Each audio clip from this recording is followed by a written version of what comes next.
انعام کہنے کے بجائے میں بہیمۃ الانعام کہا گیا. بہیمہ بھی ویسے کہ انعام کی طرح کے چوپایوں کو کہتے ہیں جو درندے نہیں ہوں.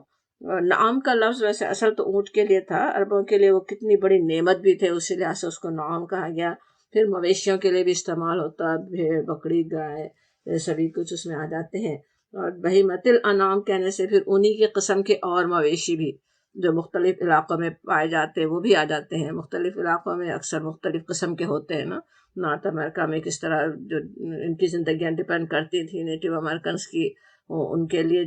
بھی جو مویشی تھا، یا اور بھی جگہوں پہ مختلف علاقوں میں جو پائے جاتے جانور، ان وہ سب بھی اسی میں آ گئے. اور پھر کہا جاتا ہے کہ فَإِلَٰهُكُمْ إِلَٰهٌ وَاحِدٌ فَلَهُ أَسْلِمُوا، بس ایک ہی اللہ ہے، الہ واحد، تو اسی کے لیے جھک کر اس کا حکم بجا لاؤ. یعنی قربانی یہی بات سکھا رہے ہوتے ہیں نا، قربانی کرنا اس بات کا اظہار ہے، ہم الہ واحد کو مانتے ہیں، میرے پاس بھی جان اللہ کی دی ہوئی ہے. اسلام کیا ہے کہ جس طرح سورہ توبہ کی آیت ہے نا 111، ان اللہ اشتری من المؤمنین انفسهم واموالهم بان لهم الجنہ، بے شک اللہ نے خرید لیے مومنوں سے ان کی جانیں، ان کی اموال جنت کے بدلے میں. اب اللہ کے لیے اپنا مال، اپنے مویشی قربان کر کے مومن اس کا ثبوت دیتا ہے کہ میری جان میری نہیں ہے، اللہ کی دی ہوئی ہے. اور اسلموں، اس کے آگے جھک جاؤ کا جو حکم ہے اس کی فرما برداری ہے، اس کا اظہار ہے ایک طرح سے کہ ہم اس کے حکم کے آگے جھک جانے والے ہیں. اور پھر کہا جاتا وَبَشِّرِ الْمُخْبِتِينَ، بشارت دے دو مخبتین کو. مخبتین یعنی عاجزانہ روش اختیار کرنے والے. اخبات کیا ہوتا ہے؟ الخبط ویسے تو کہتے ہیں نشیبی اور نرم زمین کو، اخبات کے معنی ہوئے نرمی اور تواضع. سوچے جب نشیبی زمین، نشیبی کہتے جو نیچے کی طرف زمین ہو نا، تو وہ کیسے زیادہ نرم ہوتی نا. نرم زمین ہو تو اس سے کام لینا بھی کتنا آسان ہوتا، جو چاہے زمین کے خزانے اس سے حاصل کر لے، اس کے کھودیں، اس میں آسانی سے پیداوار اگائیں، اور اس کے اندر سے جو نکالنا چاہے اپنے فائدے کی چیزیں وہ نکال لے انسان. تو اسی طرح ایک مومن بھی دوسروں کے لیے رحیم و شفیق ہوتا ہے، بالکل ایزی گوئنگ، جو چاہے اس سے مدد حاصل کر لے، اپنا کام بنا سکے. اور پھر یہ کہ میری کیا سوچ ہے، میری کیا اوپینین ہے، اس کی کوئی اکڑ اس کے دل میں نہیں ہے، اپنے رب کے آگے بھی جھکا ہوا ہے. اسلام کی روح اصل میں اخبات ہے نا، انسان کا صرف ظاہر ہی نہیں، دل بھی اس کا اپنے پروردگار کے آگے جھک جائے. اور وہی در حقیقت اصل میں مومن اور مسلم ہے نا، جھکا ہوا اللہ کے لیے، اللہ کے آگے جھک جانے والا ہے. جو اللہ کے آگے جھک جانے والا ہوتا ہے پھر وہ اللہ کے بندوں کے لیے بھی اسی طرح عاجزی اختیار کرنے والا ہوتا ہے، ان کے لیے بھی نرم خو ہوتا ہے. آسانی سے کوئی بھی اس کے ساتھ اسے جیسے چاہے ڈیل کر سکے، کام لے سکے، فائدہ اٹھا سکے اس سے. نبی صلی اللہ علیہ وسلم کی نرم خوئی کی تو کیا مثال ہی کیا ہے نا. کانٹے بچھانے والی خاتون کی بھی عیادت کے لیے آپ پہنچ جائیں، اس کے لیے بھی کام کرنے کے لیے تیار ہو جائیں. آپ صلی اللہ علیہ وسلم کو ایک عورت اپنا مسئلہ بتانے کے لیے مسجد سے بلا کر آپ کو لے جا سکتی تھی. ایک عورت کے بلانے پہ آپ چلے جائیں، وہاں جماعت انتظار کر رہی ہو اور آپ اس کی بات سن رہے ہیں، اس کا کام بنا رہے ہیں، پھر واپس آتے ہیں. نواسا اوپر بیٹھا ہوا ہے جماعت میں، لیکن سجدہ لمبا ہو رہا ہے، بجائے اسے دھکا دینے، اسے ہٹانے کے. بالکل اسی طرح حضرت عمر رضی اللہ عنہ امیر المومنین ہے، وسیع سلطنت کی ذمہ داری آپ کے کندھوں پر ہے. اور آپ کا کیا حال ہے؟ خولہ بنت ثعلبہ ایک انصاری خاتون، انہیں راستے میں روک کر نصیحتیں کرتی ہیں اور آپ سنتے رہتے ہیں. وہ بھی لمبی نصیحتیں کرتی جا رہی ہیں اور آپ وہ سناتی رہتی ہیں اور آپ سنتے رہتے ہیں. بعد میں کسی نے آپ کو ٹوکا تو حضرت عمر فرماتے ہیں کہ اگر وہ تو یہ خاتون تو مجھے رات بھر بھی کھڑا رکھتی تو میں کھڑا رہتا. یہ تو وہ خاتون ہے جن کی فریاد 7 آسمانوں تک پہنچی تھی. سورہ مجادلہ میں ان کا واقعہ آتا ہے نا کہ اللہ تعالیٰ نے سن لی، قد سمع اللہ تعالیٰ نے سن لی اس عورت کی بات، اس کی فریاد. تو وہ خاتون سے وہ سن رہے ہیں. اب اتنی بڑی سلطنت کی ذمہ داریاں ہیں، یہ نہیں ہے کہ ابھی میرے پاس ٹائم نہیں ہے، وہ اپائنٹمنٹ لو پھر آؤ، ایسی کوئی بات نہیں ہوتی. اطمینان سے اس کی نصیحتیں، اس کی باتیں سنتے ہی رہتے ہیں نا، اس طرح سے وہ کرنے والے ہوتے ہیں۔ اور مخبتین، وہ ایسے نہیں ہوتے کہ 2 دفعہ کسی کے کام آتے ہی چونک جائیں کہ کوئی ہمیں استعمال تو نہیں کر رہا، کوئی ہماری نرمی سے غلط فائدہ تو نہیں اٹھا رہا، بلکہ کسی کے کام آ سکیں تو شکر کرتے ہیں کہ اللہ نے اس کا موقع اور توفیق دی۔ اور پھر قربانی کا ذکر، پھر الہ واحد کا، پھر آتا ہے اسلموا، پھر خوشخبری مخبتین کے لیے۔ اب ان سب آیات کے پورے اس میں غور کریں نظم پہ تو کیا سمجھ میں آتا ہے کہ قربانی اصل میں کس چیز کا اظہار ہے؟ الہ واحد کے آگے جھک جانے کا۔ سال میں 1 دفعہ کی جانے والی قربانی بندے کو اپنے تمام معاملات میں وہ ایثار اور قربانی سکھا دے کہ اس کا شمار مخبتین میں ہو جائے، حد ایک کے لیے، یہاں تک کہ وہ جو حق نہیں دینے والے ہیں اس سے بھی اپنا اس حق لینا اس سے آسان ہو جائے۔ تو استکبار، غرور اور انا کی جگہ عاجزی، انکساری، درد مندی آ جائے۔ تو ایسے ہی لوگوں کے لیے سورہ ہود میں خوشخبری آتی ہے، یہاں بھی خوشخبری ہے نا، وبشر، بشارت دے دو ان کو۔ اور وہاں پہ سورہ ہود میں ہے کہ ان الذین آمنوا وعملوا الصالحات، وہ لوگ جو ایمان لائے، جنہوں نے نیک عمل کیے، واخبتوا الی ربہم، اور جو رب کے ہی ہو کر رہے، اپنے رب کے لیے عاجزی اختیار کی۔ وہی اخبات کا لفظ ہے وہاں پہ بھی کہ جو جھک گئے اپنے رب کے لیے، اولئک اصحاب الجنہ ہم فیہا خالدون، وہ ہیں جو اصحاب الجنہ ہیں، جو ہمیشہ اس میں رہنے والے ہیں۔ اور پھر آگے ان مخبتین کی پھر اور صفات آتی ہیں۔ سورۃ الحج ہم پڑھ رہے ہیں، آیت نمبر 35۔ الذین، وہ لوگ جو ذکر اللہ، جب اللہ کا نام لیا جاتا ہے، وجلت قلوبہم، ڈر جاتے ہیں دل ان کے، لرز جاتے ہیں دل ان کے، والصابرین، اور صبر کرنے والے، علی ما اصابہم، ان پر جو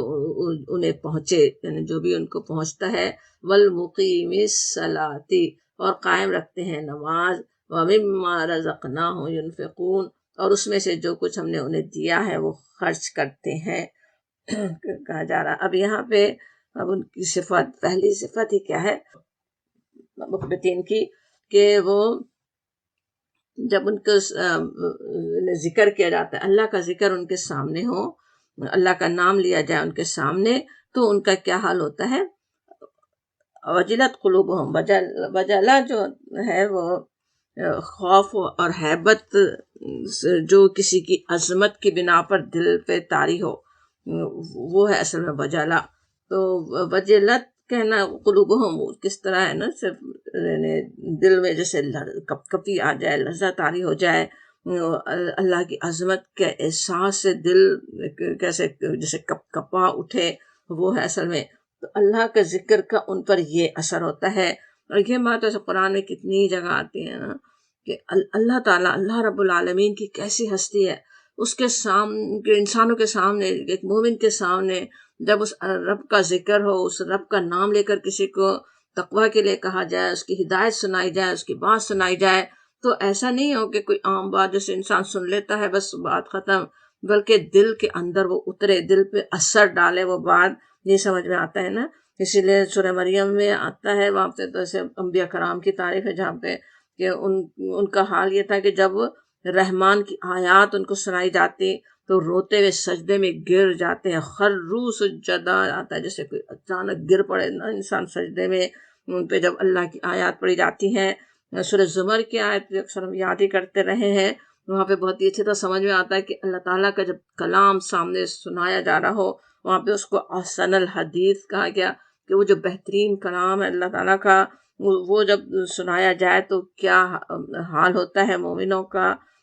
بلکہ وہاں پہ الذین یخشون ربہم، وہ جو خشیت رکھنے والے ہوتے ہیں اللہ سے، جو اللہ کو پہچانتے ہیں، جانتے ہیں، اس کی وجہ سے جو ان کی دل کی کیفیت ہوتی ہے، ان کا کیا حال ہوتا ہے کہ تقشعر منہ جلود، کہ وہ ان کے رونگٹے کھڑے ہو جاتے ہیں، اور یہ کہ ثم تلین جلودہم، اور ان کی جلدیں نرم پڑ جاتی ہیں، اور یہ کہ وقلوبہم الی ذکر اللہ، اور ان کے دل اللہ کے ذکر کی طرف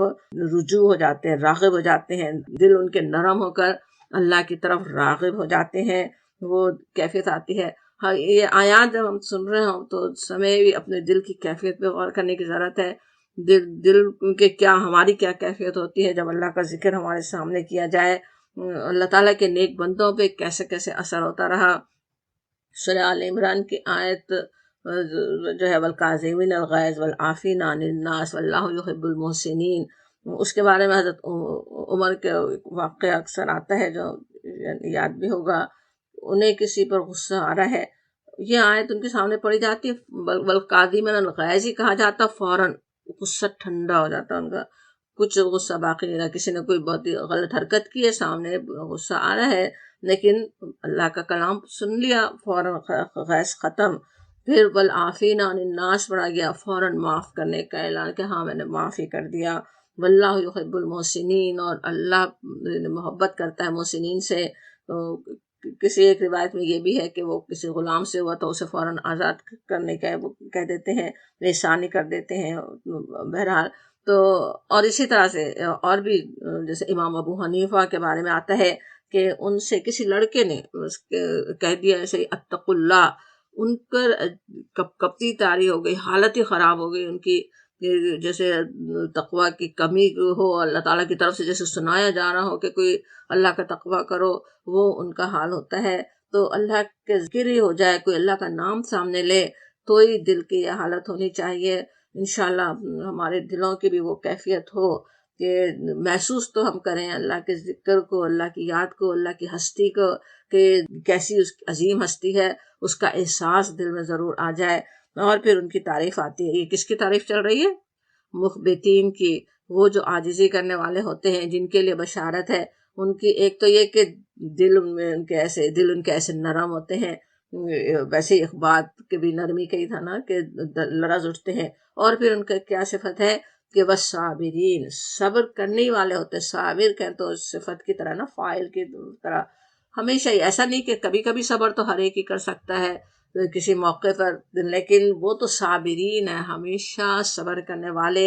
علامہ اصابہم، جو ان پر پہنچے، اصابہ کے معنی ہوتا ہے کوئی چیز پہنچنا، پھر اسی سے ویسے مصیبت کا لفظ جس طرح اردو میں ہم استعمال کرتے ہیں، عربی میں بھی ہے کہ کسی بری چیز کے پہنچنے کے لیے بھی ہے، لیکن اصل معنی پہنچنے کی ہیں۔ تو اب وہ جہاں یہاں پہ جو کہا جا رہا ہے، صرف وہاں اصابہم کہا گیا ویسے نا، اسی سے پھر یہ بھی سمجھ لیں کہ اللہ کے راستے میں ہوں، یا اللہ کے دین پر قائم رہنے میں کوئی مشکلات ہوں، یا ویسے ہی زندگی کے ساتھ ہیں۔ دنیا کی زندگی امتحان ہے، اس میں بہت سے امتحان آتے ہی رہتے ہیں، کوئی درد ہے، تکلیف ہے، پریشانیاں ہیں، مخالفتیں ہیں، اپنوں کی جتائیاں ہیں، یا پھر وہ بھی کہ دنیا کے عیش و عشرت پہنچ رہے ہوں، دنیا کے وسیع ہو جانے کے فتنے ہوں، جس کی وجہ سے دین پر صبر کے ساتھ قائم رہنا مشکل ہو رہا ہو، وہ سب میں وہ کیا ہے، صابرین ہوتے ہیں، صبر کرنے والے ہوتے ہیں۔ اور صبر کا کیا مفہوم ہے یہاں پہ؟ کہ وہ ہر حال میں دین پر قائم رہتے ہیں، کمپرومائز نہیں کرتے، مایوس نہیں ہوتے اپنے رب سے، اپنے اللہ کی بندگی پر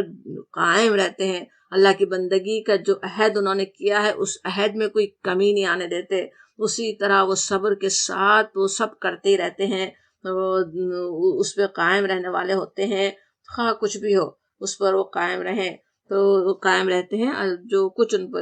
پر پہنچے۔ والصابرین علی ما اصابہم، اور پھر آتا ہے والمقیم الصلاۃ، اور وہ قائم کرتے ہیں، نماز پڑھنے کی بات نہیں آتی نا، زیادہ تر قرآن میں قائم کرنے کی بات آتی۔ اب وہ جو جن کے لیے بشارتیں ہیں، جو مخبتین ہیں، ان کی یہ بھی صفت، وہ نماز کو قائم کرنے والے ہوتے ہیں۔ تو قائم کا مفہوم بھی یاد ہے، ہمیشہ باقاعدگی سے پڑھنے والے، پابندی سے پڑھنے والے، اس کے آداب اور شرائط کو پورے کرنے والے، اور پھر جماعت کا نظام قائم کرنے والے۔ یہاں پہ ویسے یہ بھی بات ایک چل رہی ہے تھیم سورہ حج میں، کہ یہاں پہ بتایا جا رہا ہے اس وقت کا ایک کردار تھا نا، جو اس وقت کعبے پر قابض لوگ تھے، اور ان کو نبی صلی اللہ علیہ وسلم کو، آپ کے ساتھیوں کو وہاں سے نکال چکے تھے، وہاں پر ان کا راستہ بند کیا ہوا تھا، اور ناجائز طور پہ خود قابض تھے اس کعبۃ اللہ پہ، حرم پہ۔ یہاں پہ وہ بھی بات سمجھائی جا رہی ہے، بتائی جا رہی ہے کہ اب وہ لوگ ہوتے ہیں، وہ جو قربانیاں کرنے والے، جو مناسک پورے کرنے والے، دین ابراہیمی چلنے والے، وہ لوگ ہوتے ہیں جو اس طرح نماز قائم کرنے والے ہوتے ہیں۔ کہیں انہیں اقتدار ملتا ہے تو وہاں نماز قائم کرتے ہیں، لیکن عام ہم سب کے لیے بھی یہ بات ہے، ہمیں بھی جہاں ہمارا اقتدار چلتا ہے، جہاں ہمارا زور چلتا ہے، ہم خواتین کے لیے ہمارا اپنا گھر ہے، اس میں بھی اپنے وجود پہ تو ہم قائم ہی کرنے والے ہیں، انشاءاللہ ہم قائم کرتے ہی ہیں، لیکن اپنے گھر کی چار دیواری کے اندر بھی وہ نماز کا نظام قائم ہو، اس کی پوری کوشش کرنے والے ہوں، ایک شیئر کرنے والے ہوں، ہر ایک نماز اس کے جماعت کے ساتھ پڑھے، گھر کے اندر جب موجود ہوں لوگ، جس وقت جب نماز کا ٹائم ہو رہا ہو اس وقت جماعت سے پڑھنے کی، جماعت کا نظام قائم کرنے کی پوری کوشش ہم کرنے والے ہوں، کہ والمقیم الصلاۃ، اور قائم کرتے ہیں یا قائم رکھتے ہیں نماز کو، خصوصاً یہاں پہ اس کی بہت زیادہ ضرورت بھی ہے نا۔ ہر نماز کے لیے ویسے تو مسجد جانا اہم ہے نا، نماز قائم کرنے کا اصل مراد تو وہ ہے جہاں بھی مسلمان ہو، جہاں کسی بستی میں 3 لوگ ہو وہاں نماز کا نظام قائم ہو، لیکن جہاں ہر وقت تمام نمازوں کے لیے مسجد جانا ممکن نہیں ہو رہا ہو تو کم از کم گھر کے اندر تو نظام ضرور قائم ہو۔ اور پھر ان کی صفت آتی ہے وَمِمَّا رَزَقْنَاهُمْ يُنْفِقُونَ۔ اب بات ایک تو صرف خرچ کرنے کی ہے، ينفقون کس لیے، کہاں، فی سبیل اللہ، یہ سب نہیں ہے، کس پر، وہ بھی بات قرآن میں کئی جگہ کئی طرح سے آتی ہے، سائل اور محروم کا حق ہے ان کے مال میں، کہیں آتا ہے، کہیں اللہ کے راہ میں خرچ کرنے والے ہوتے ہیں، یہ بھی آتا ہے۔ یہاں خرچ کرنے پہ سب سے زیادہ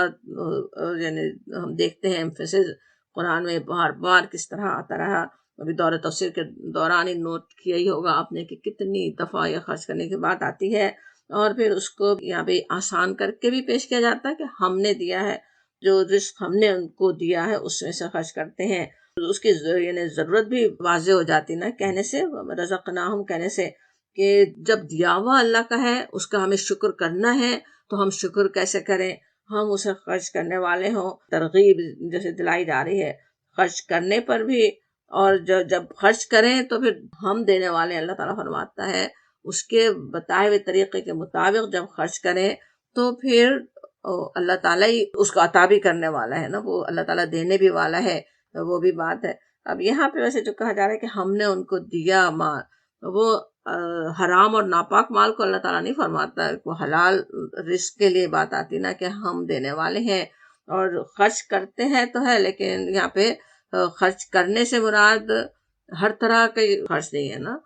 حرام چیزوں پہ، اپنی ناجائز خواہشات پہ خرچ کرنا یا شو آف کے لیے خرچ کرنا، وہ ظاہر ہے وہ خرچ کرنا اس میں نہیں آئے گا،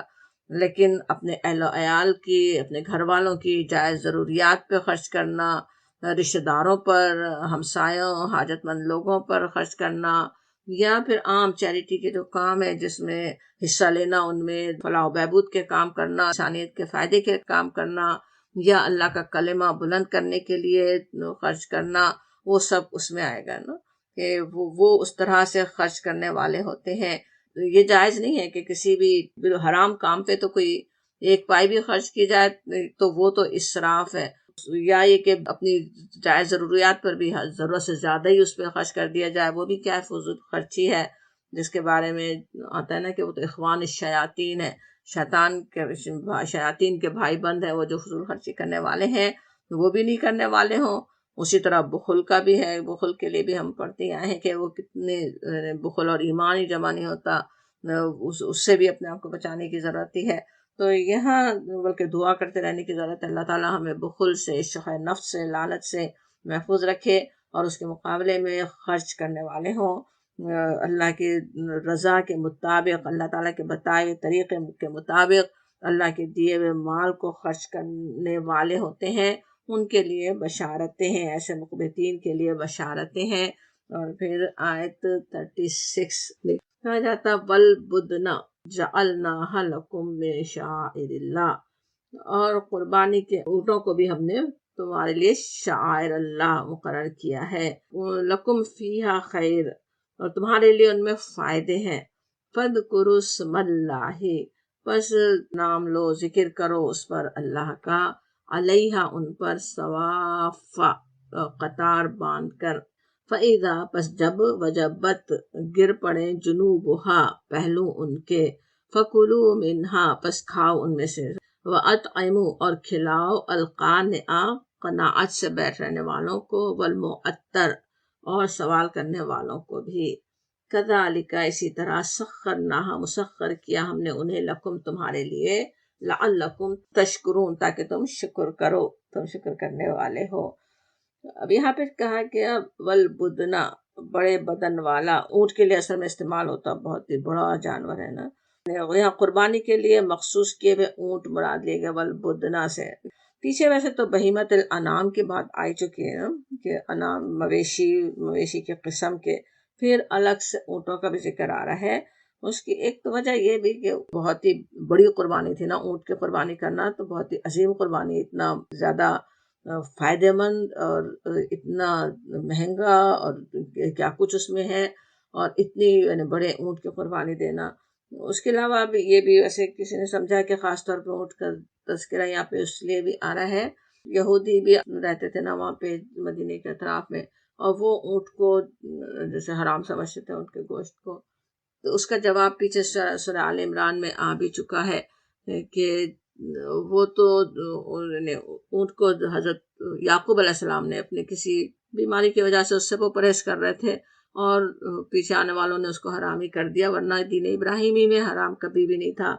لیکن ایک پروپیگنڈا تھا نا یہودیوں کا کہ وہ دین ابراہیمی کے خلاف چل رہے ہیں، اونٹ کو حرام چیز ہے اس کو حلال کر رہے ہیں۔ تو یہاں پہ خاص طور پہ اللہ تعالیٰ نے وضاحت کر دی کہ ہم نے قربانی کے اونٹوں کو بھی ہم نے بنایا ہے شعائر اللہ۔ شعائر اللہ کیا ہے وہ بھی یاد ہوگا، ہم نے ویسے کچھ عرصہ پہلے پڑھی تھی، مگر پیچھے آیات میں آ چکا ہے کہ شعیرہ کی جمع ہے نا، شعیرہ ہوتا ہے جیسے اس کا کوئی سمبل جس طرح ہوتا نا کسی دین کا، وہ ہے اصل میں شعیرہ، تو وہ ہم نے مقرر کر دیا، ان کی شعائر میں سے ہے، اللہ کے بنائے ہوئے شعائر میں سے ہے۔ اور یہ کہ اس لکم فیہا خیر، لکم فیہا خیر کہنے سے ایک تو اس خیر کی طرف اشارہ ہے جو اللہ تعالیٰ نے ان اونٹوں میں رکھ دیا ہے۔ اونٹ کس طرح عربوں کی جیسے اس پر اونٹ پر ان کی زندگی کا انحصار تھا نا، سواری کا ذریعہ، اس کا دودھ، اس کا گوشت، اس کی کھال، ہڈیاں، ہر چیز ہی ان کے لیے نعمت ہے۔ مویشی تو ویسے اللہ تعالیٰ نے ہر جگہ کے لیے بھی اس کے وہاں کے انسانوں کی ضرورتوں کے عین مطابق ہی پیدا کیے،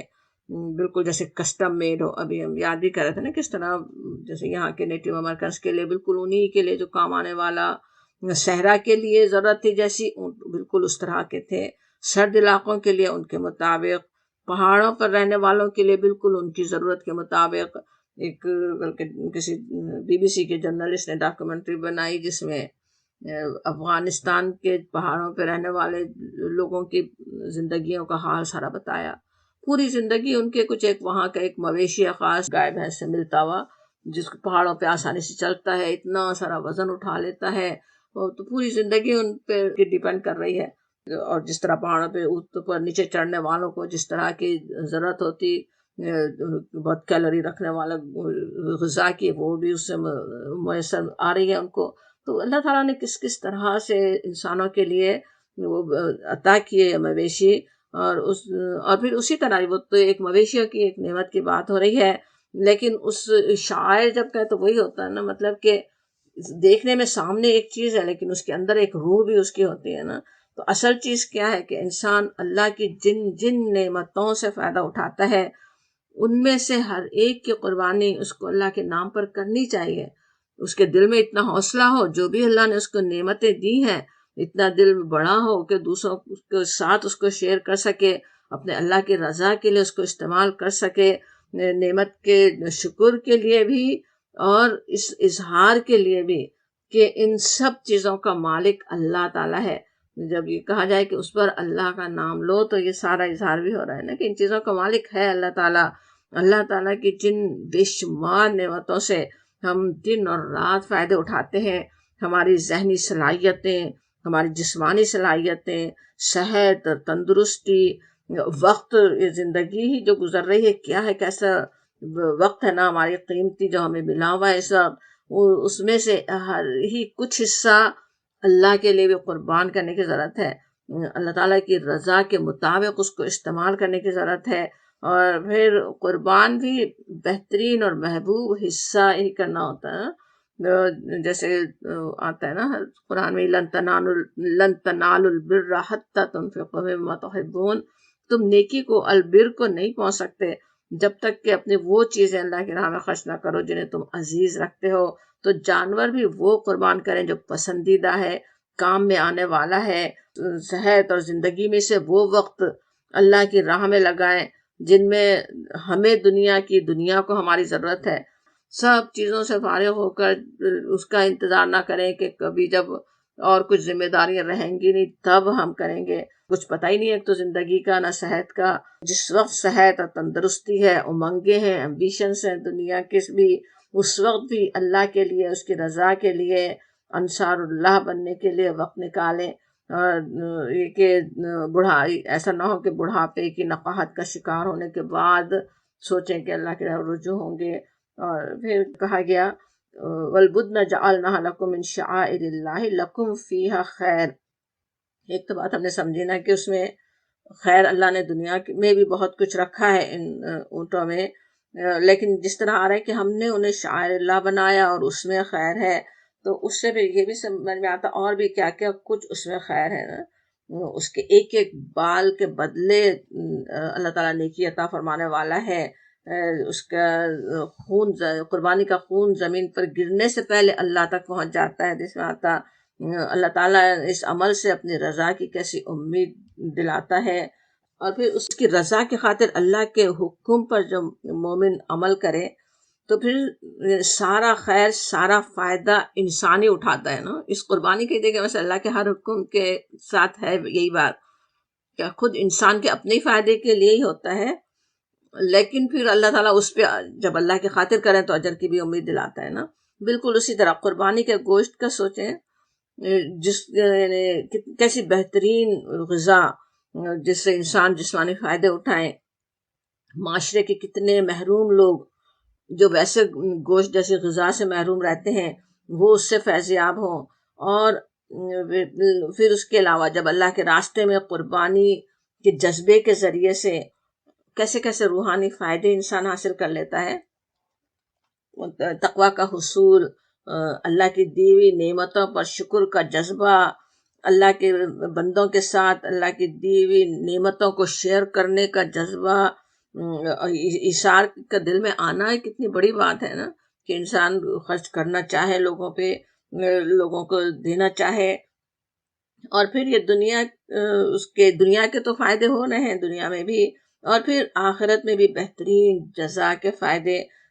وہ اللہ تعالیٰ نے کیسے کیسے فرمائے کہ وہاں کیا کچھ ملنے والا ہے، وہاں کی امید دلا کر پھر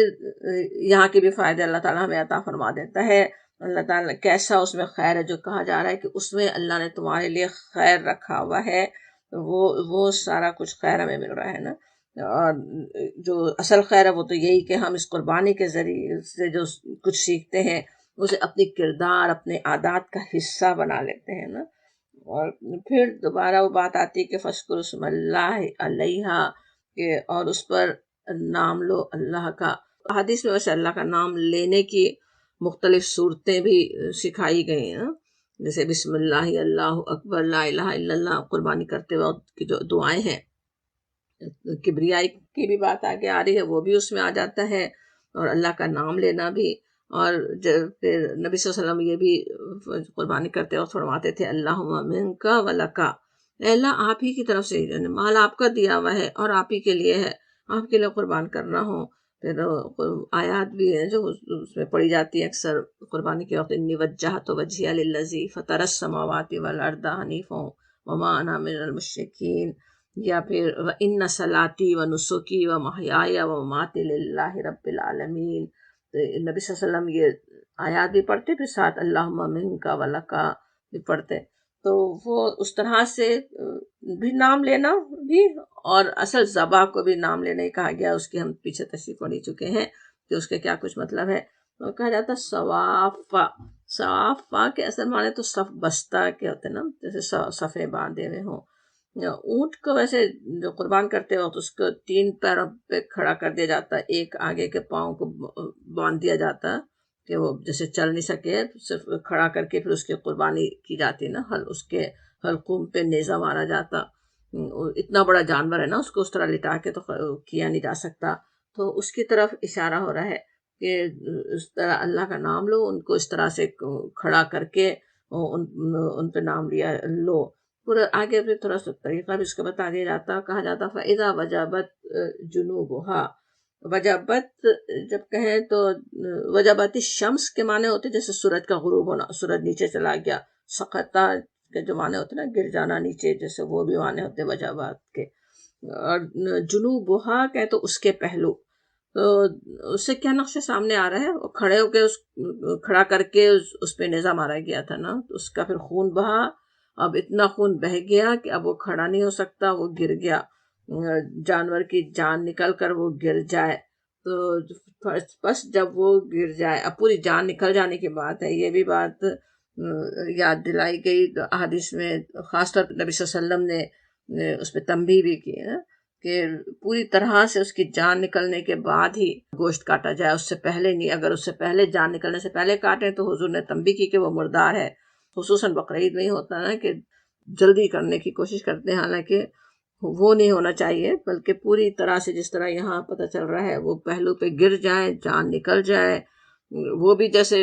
اللہ کے لیے بس گر گئے، اپنی جان انہوں نے دے دی اونٹوں نے۔ اس کے بعد پھر کہا جاتا ہے کہ فکلو، پس تم کھاؤ اس میں سے، فکلو منہا، اس میں سے کھاؤ۔ اور پھر یہ کہ اطعم القانع والمعطر بھی ہے کہ اور دوسروں کو بھی کھلاؤ۔ اب یہ فکلو منہا کی جو بات ہے کہ تم اس میں سے کھاؤ کہنا، کس طرح ہے نا کہ وہ اس کوئی وہ نہیں ہونا چاہیے کہ پہلے ایک تو قریش کا بھی ہوتا تھا کہ وہ قربانی کے گوشت کو اپنے لیے کھانا سمجھتے تھے کہ صحیح نہیں ہے، تو ایک تو اس کی بھی وضاحت ہو رہی ہے کہ وہ تمہیں کھانے کی اجازت ہے، یہ بات کہی جا رہی ہے۔ اور جس طرح کہا جا رہا ہے پس تم کھاؤ، ویسے تو ایسا نہیں ہے کہ ہم پہ ضروری کھائیں، ہمیں پتہ ہے کہ اگر کسی وقت سمجھیں کہ جیسے ہم یہاں پہ کرتے ہیں قربانی، ہم یہاں نہیں کر سک رہے ہیں، ہم کسی جگہ بھیج دیتے ہیں، پورا کا پورا گوشت غریبوں کے لیے ہم دے رہے ہیں، ناجائز نہیں ہے وہ تو، کہ سب دوسروں کو بھی دے دیا جائے وہ بھی صحیح ہے، لیکن جو چیز اس سے سمجھ میں آتی کہ اس میں سے کھاؤ، کہ ایسا نہیں ہو کہ اس کو کھانے کے لیے کوئی دل میں کراہت ہو۔ اللہ تعالیٰ کا دیا ہوا رزق ہے، بہترین رزق ہے، اس میں اگر اپنی ذاتی پسند ناپسند کی وجہ سے یا پرہیز کی وجہ سے انسان نہیں کھاتا، وہ بات مختلف ہے، لیکن آج جیسے کچھ بالکل ایک موومنٹ کی طرح چلا ہوا ہے نا، بلکہ جو ویجیٹیرین ہے ایک طرح سے اپنے خیالات کی بڑی تبلیغ کرتے ہیں نا، بالکل مذہبی اس کو بنا دیا ایک طرح کا انہوں نے، اور اس سے متاثر ہو کر نعوذ باللہ اگر کوئی اپنے آپ کو اللہ تعالیٰ سے بڑھ کر رحیم بننے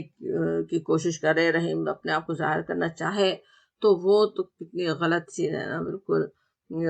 انسانوں نے جو غلط طریقے اختیار کیے، جانوروں پہ جو ظلم کر رہے ہیں وہ اپنی جگہ ہے، اس کے خلاف آواز اٹھانی چاہیے، وہ ظلم ہونا نہیں چاہیے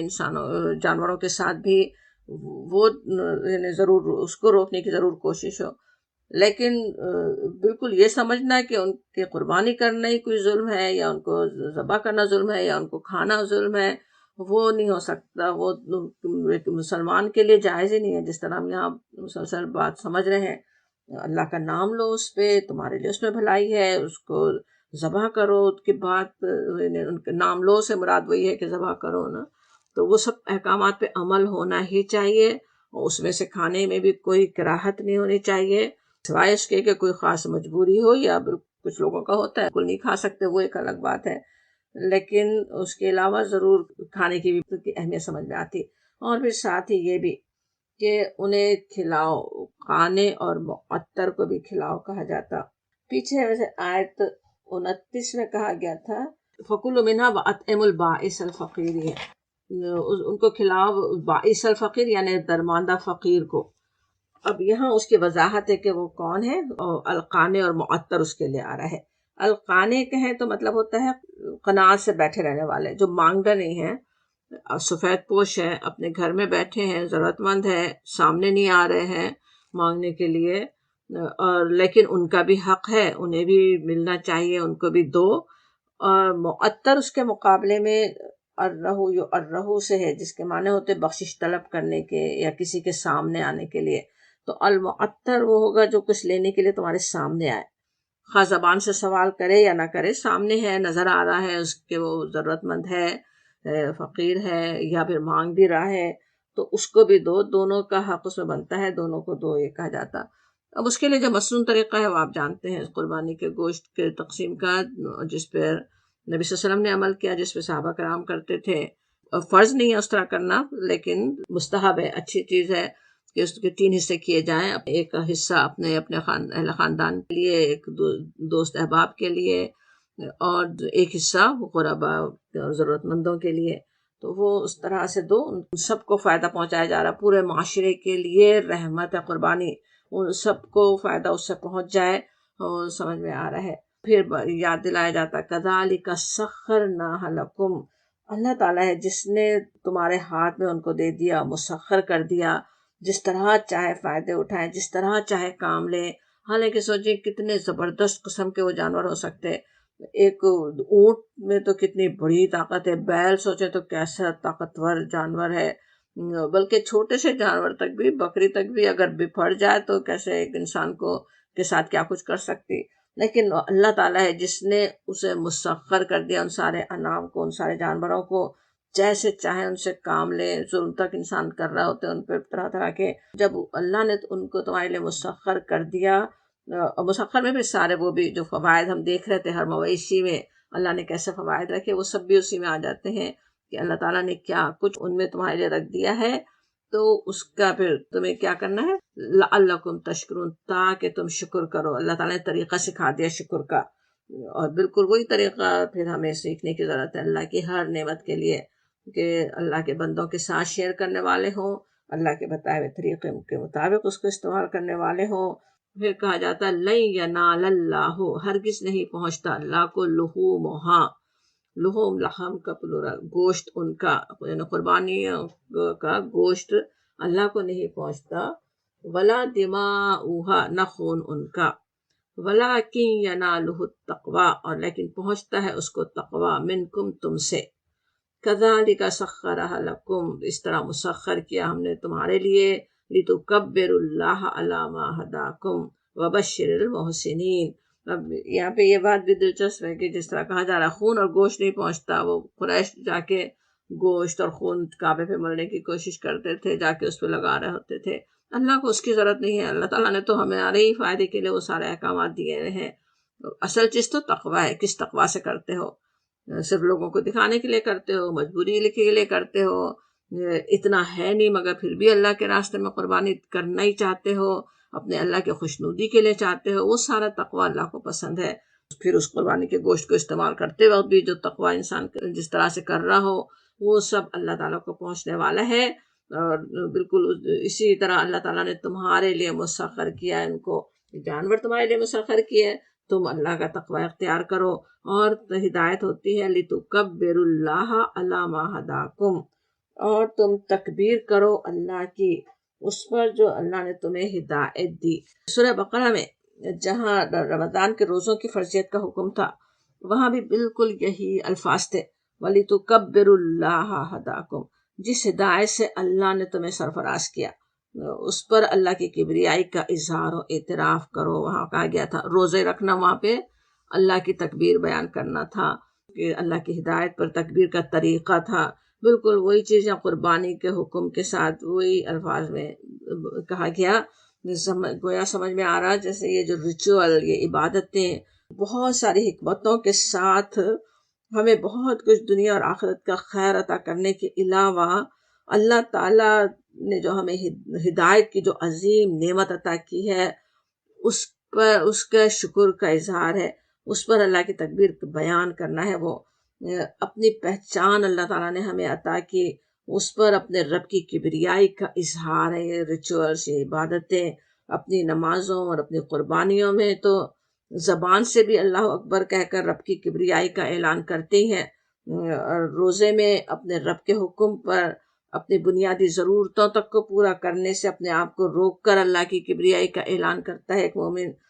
اپنے دل و دماغ، اپنے شعور اور لاشعور میں یہ بات بٹھا دیتے ہیں کہ میرا نفس کچھ بھی نہیں ہے، میرے نفس کے تقاضے، اس کے خواہشات رب برتر و اعلیٰ کے حکم کی پابند ہے۔ کیسے تکبیر اپنے آپ کو ہم جیسے سکھا رہے ہیں نا اللہ کی کبریائی کا، جب ہم یہ عبادتیں کرتے ہیں اور اس میں اپنے رب کے حکم پر قربانی کرنے کے لیے تیار ہوں، ہر طرح کا اشار کرنے کے لیے تیار ہوں۔ میرے رب کی رضا میرے لیے دنیا کی ہر شے پر فوقیت رکھتی ہے، سب سے ابو ہے وہ، اس کا ہر حکم میرے لیے وہ اعلان ہے ایک طرح سے، جیسے قربانی وہ بات کہی جاتی ہے پہلی تو کبر اللہ علی ما ہداکم، اللہ نے ہدایت دی ہے، مومن ہو تم، اسلام کی نعمت ہے، اتنی عظیم نعمت اللہ نے تمہیں ادا کی ہے، اب تم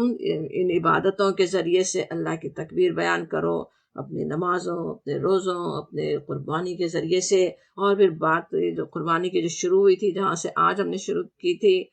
وہ بات پھر ختم، پھر ایک اور بشارت پہ ہو رہی۔ یاد ہے آیت 34 جہاں سے ہم نے شروع کیا، قربانی کی بات سے شروع ہوئی تھی نا، وہاں پہ بھی تھا وَبَشِّرِ الْمُخْبِتِينَ، اب یہاں آ رہا ہے وَبَشِّرِ الْمُحْسِنِينَ، اور بشارت دے دو محسنین کو، احسان کرنے والوں کو۔ قربانی کا حاصل یہ کہ انسان میں اخبات اور احسان آ جائے نا، پھر ان کے لیے بشارتیں اللہ کی خوشنودی کی، جنت کی۔ جو اخبات کرنے والے ہوں اپنے اللہ، اخبات کا مطلب مفہوم یاد ہے نا، ابھی ہم نے جو سمجھا، اللہ کے ہر حکم کے آگے جھک جانے والے، اللہ کے بندوں کے لیے نرم اور عاجز، تو پھر وہی بندے تو اللہ کے محسنین بندے ہوں گے، احسان کرنے والے ہوں گے، ان کی عبادتوں میں احسان ہوگا، کیسا وہ رنگ آ جائے گا نا عبادتوں میں احسان کا، ان کے جو جنہوں نے اپنی تربیت ان عبادتوں کے ذریعے سے کی ہو۔ اور پھر یہ کہ اپنے اللہ کے بندوں کے ساتھ بھی احسان کرنے والے، اور پھر جب ببشری کہا جاتا، بشارت دے دو، نبی صلی اللہ علیہ وسلم کے ذریعے سے جیسے ہمیں بشارت دلوائی جا رہی، اور بشارت کس چیز کی یہ نہیں کہا گیا، تو اس سے اس کا مفہوم اور بھی زیادہ وسیع ہو جاتا ہے نا، دنیا اور آخرت کی ساری بھلائیوں کی بشارت ہے بیتین کے لیے اور محسنین کے لیے۔ ابھی کچھ مہینوں میں قربانی کا بھی وقت آنے والا ہے، انشاءاللہ قربانیوں کے ذریعے سے بھی اور اس کے علاوہ دوسری عبادتوں کے ذریعے بھی ہم اپنے آپ کو مخبت اور محسن بنانے والے ہوں، اور اپنی رحمت سے اللہ تعالی ہمیں بھی ان بشارتوں کا مستحق بنائے۔ وآخر دعوانا الحمدللہ رب العالمین، آمین یا رب العالمین۔